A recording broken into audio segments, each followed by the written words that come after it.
ചെയ്യുന്നത് ഇപ്രകാരമാണ്: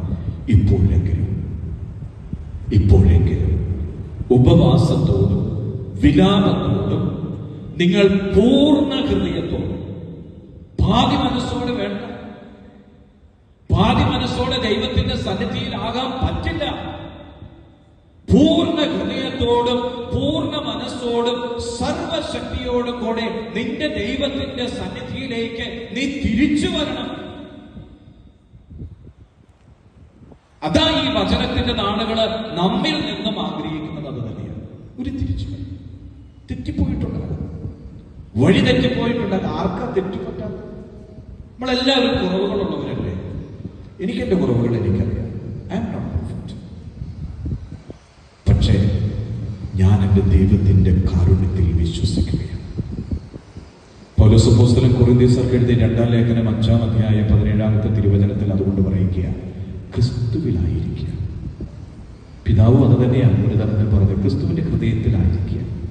ക്രിസ്തുവിന്റെ ഹൃദയമിടിപ്പ്. ഒരു അമ്മയുടെ തോളിൽ കിടക്കുന്ന കുഞ്ഞ് പറയുന്നത് എന്താണെന്ന് ചോദിച്ചു കഴിഞ്ഞാല്,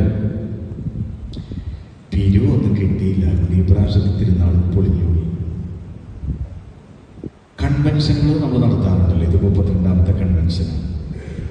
ഇനി നമ്മുടെ ആദ്യോച്ചനൊക്കെ ഇനിയിപ്പം കൺവെൻഷൻ കഴിഞ്ഞിട്ട് എങ്ങനെയാണ് വിലയിരുത്തുന്നത് എനിക്കറിയത്തില്ല.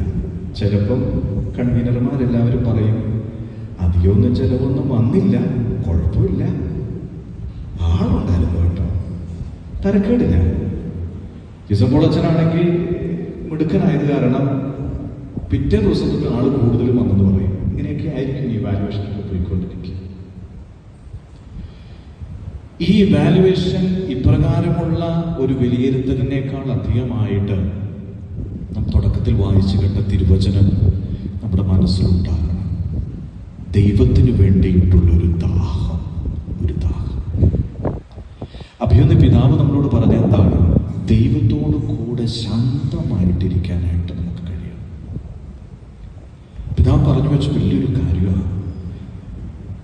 ദൈവത്തിന്റെ ഹൃദയത്തിന്റെ മിടിപ്പ് തിരിച്ചറിയാൻ കഴിയും. നോയമ്പിനോടനുബന്ധിച്ച് അതിനൊരുക്കമായിട്ട്